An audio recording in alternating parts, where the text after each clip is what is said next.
Bonjour et bienvenue aux tendances des prix du maïs et du soya pour le mois de février. On va commencer par les facteurs haussiers. Le programme d'exportation américain des trois principaux grains demeure très robuste. L'avance des ventes de maïs est de 28,2% par rapport à l'an passé. D'ailleurs, plusieurs analystes pensent que l'USDA pourrait devoir augmenter son estimation des exportations américaines.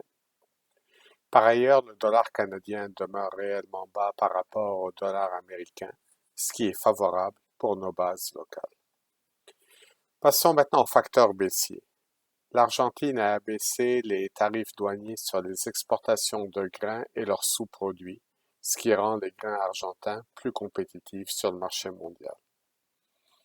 Au Brésil, après un lent démarrage, le battage du soya s'accélère. Une production record est attendue d'environ 170 millions de tonnes. Et en Chine, l'USDA a nettement baissé les importations de blé et de maïs à des niveaux pas mal plus bas que ce qu'on a connu dans les dernières années. Maintenant, il y a plusieurs facteurs à suivre.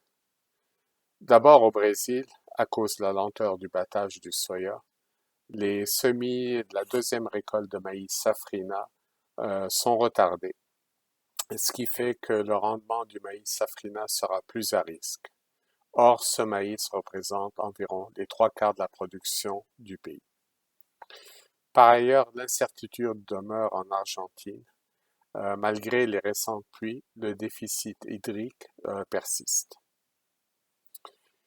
Un autre point important à suivre, c'est le ratio du prix du soya sur celui du maïs. Actuellement, il est bas, en dessous du niveau considéré neutre de 2,4, ce qui devrait peut-être favoriser une augmentation de la superficie du maïs aux dépens du soya pour la prochaine récolte. Passons maintenant au scénario des prix.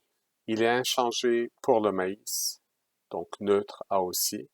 Par contre, il change pour le soya et il devient baissier pour la fève. Une production record de soya est attendue au Brésil.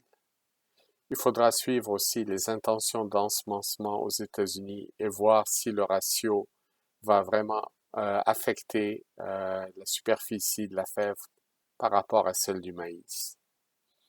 Et puis, un autre facteur important, évidemment, ce sont les récoltes en Argentine et les pluies des 4 prochaines semaines. Et il demeure toujours une inconnue, la politique tarifaire de M. Trump. Voici ce qui conclut les tendances pour le mois de février.